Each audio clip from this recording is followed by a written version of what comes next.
Marc Vernier, bonjour. Bonjour. Et merci d'avoir accepté notre invitation. Nous allons au cours de cette interview essayer de connaître qui vous êtes et découvrir ensemble cette passion qui vous anime. Entrons dans le vif du sujet, si vous le voulez bien. Bien sûr. Qu'est-ce que le livre-objet? Alors, le livre-objet, c'est un livre tout à fait atypique qui est une pièce, plutôt une pièce unique,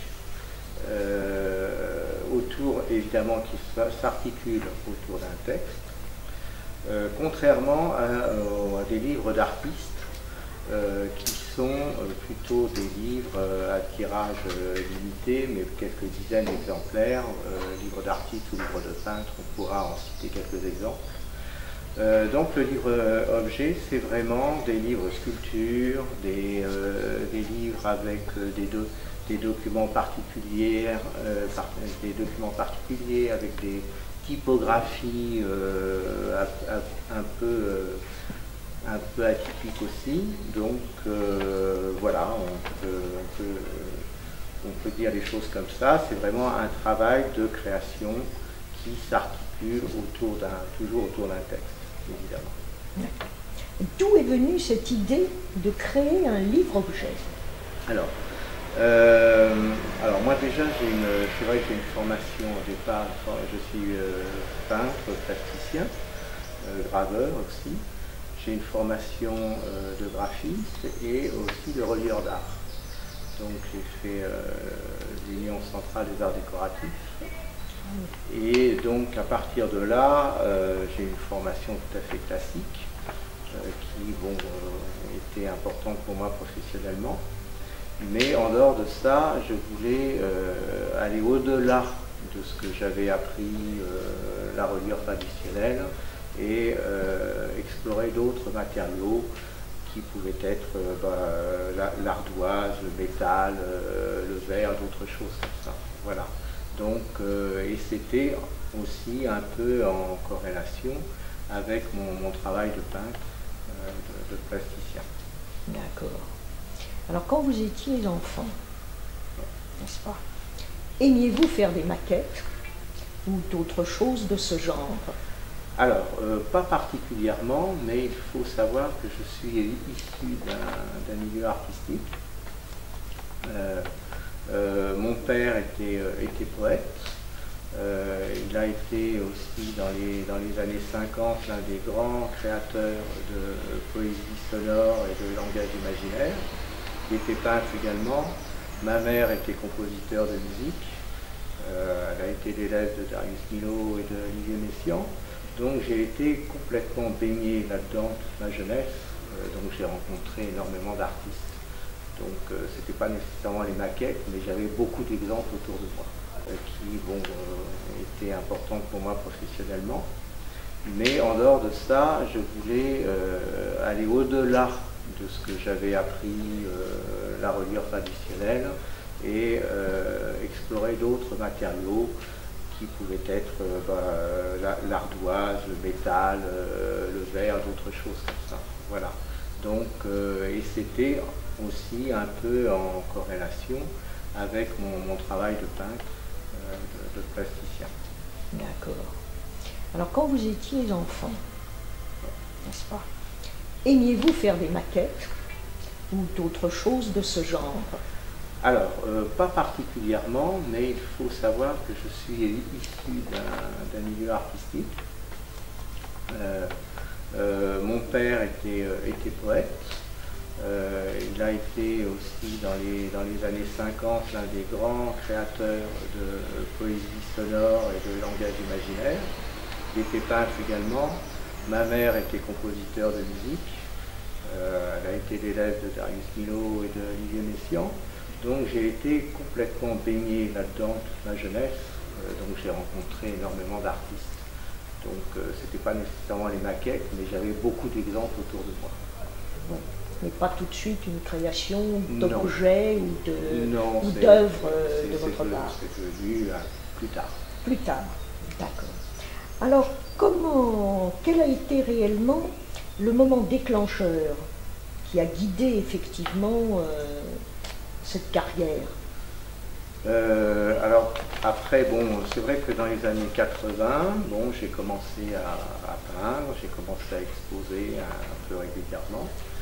Et surtout en 1995, en ce qui concerne les livres, j'ai créé une petite maison d'édition qui s'appelait Les Livres-Objets du Farfadet, où là j'ai commencé donc à faire des livres d'artistes, quelques livres-objets, etc. Et c'est comme ça que les choses ont débuté. Et donc j'ai commencé à présenter mon travail dans des salons spécialisés ou des expositions diverses. Très bien. Alors, comment réagit un artiste lorsqu'il manque d'inspiration? Alors ça c'est très... c'est une bonne question. C'est une très bonne question. Une très bonne question. C'est difficile de répondre à ça. Alors il y a des artistes effectivement qui ont manqué, j'en ai connu d'inspiration et ça a été très grave pour eux parce qu'il y en a même certains d'entre eux, ça les a complètement bloqués. Mais je pense qu'il faut surtout apprendre à regarder. L'inspiration, elle vient d'abord dans des rencontres, par rapport à des rencontres que vous pouvez avoir, et aussi ce qui vous entoure. C'est ça les sources d'inspiration. Voilà, bon, moi j'ai plusieurs sources d'inspiration. C'est par exemple l'art japonais zen, les jardins japonais. Voilà. Et puis aussi d'autres époques, comme l'époque du Bauhaus, voilà, ou effectivement des peintres comme Mondrian, comme des peintres comme ça qui m'ont inspiré dans mon travail. Donc vous seriez d'accord plutôt avec l'expression de Monique Lefebvre-Mingui lorsqu'elle parle de l'œil en coin, c'est-à-dire de regarder et de percevoir des choses qui s'impriment seules et qu'éventuellement on peut retrouver à un moment de création. Oui, je pense que c'est une assez bonne définition, mais voilà.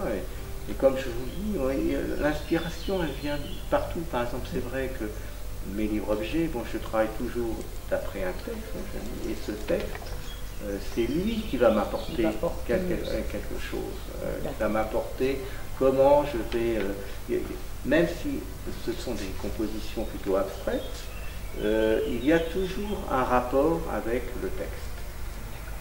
Alors ça, on va enchaîner avec la question suivante. Que ressentez-vous lorsqu'une de vos œuvres est accomplie? Alors, est-ce que déjà une œuvre est toujours accomplie? C'est l'un des problèmes. Ça, c'est toujours le problème, parce que vous avez des artistes qui ne sont jamais satisfaits de ce qu'ils font. Ce n'est jamais fini. Bon, alors, je pense que dans une œuvre, le plus dur, c'est de commencer, et le plus dur, c'est de terminer.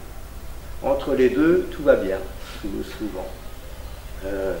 Donc, après, c'est la perception que vous avez de votre travail. Vous dites, bon, bah là, je pense que j'ai atteint un but que je recherchais. Bon, alors après, c'est tout à fait personnel, hein, mais bon, je pense qu'on peut voir les choses comme ça. Bien. Alors maintenant, si on prend deux de vos œuvres, n'est-ce pas? L'une que vous avez réalisée plutôt rapidement, d'une manière naturelle, dirons-nous, et la deuxième, où vous avez dû creuser davantage les choses, peut-être être confronté à un manque d'inspiration. Quel sera à ce moment-là? Y a-t-il un meilleur résultat de l'une par rapport à l'autre? Pas forcément, ce sont deux démarches différentes. Par exemple, si on prend par exemple cette chose-là. Alors, j'ai fait tout un travail sur ce genre de livres. Ce sont des livres que j'ai récupérés qui partaient au pilot. Donc, c'était évidemment pas des éditions originales. Et donc, j'ai eu l'occasion, l'idée de leur redonner une nouvelle vie. Donc, je les ai sculptés, j'ai refait des couvertures, on peut voir derrière. Et moi, ce qui m'intéressait dans ce travail, hormis de redonner une nouvelle vie au livre, c'est aussi tout le côté graphique. Voilà. Donc là, Bon, il y a peut-être un travail d'improvisation, mais il y a aussi une réflexion par rapport à ça, de reprendre quelque chose et redonner vie à autre chose. Bon, alors ça, on peut considérer que c'est plutôt un peu d'improvisation. Maintenant, vous avez d'autres livres, par exemple celui-ci, où là, effectivement, il y a un travail au niveau de la couverture, un travail de pliage, donc vraiment qui est très, très important et très élaboré. Et autour du texte que vous avez, qui a été fait par l'auteur, donc on a voulu qu'il y ait des transparents et qu'il y ait des superpositions de transparence. Voilà, donc vous avez une feuille, un intercalaire que vous pouvez mettre entre les feuilles pour la lecture et à la fois pour permettre une autre lecture avec des superpositions. Donc là, vous avez un travail beaucoup plus élaboré, qui demande beaucoup plus de temps au niveau de la conception et surtout de la réalisation. Bien sûr, bien sûr. Alors, est-ce que vos livres-objets véhiculent un message bien particulier ou bien sont-ils purement des objets esthétiques? Alors, l'esthétique a une grande importance dans mon travail, ça c'est incontestable. Par contre, comme je l'ai dit, moi je travaille toujours autour d'un texte. Je n'écris pas de texte, donc soit j'utilise des textes déjà existants, soit ce sont des collaborations avec des auteurs qui me confient un texte, et à partir de là, je crée quelque chose. Donc, après, le message, les choses s'articulent comme ça. Je ne peux pas dire plus que ça. Alors, si je vous disais, par exemple, que mon œuvre préférée, n'est-ce pas, est le 12e des livres-objets, 3 que vous avez composés, pourriez-vous me dire quelque chose sur moi-même? Alors là,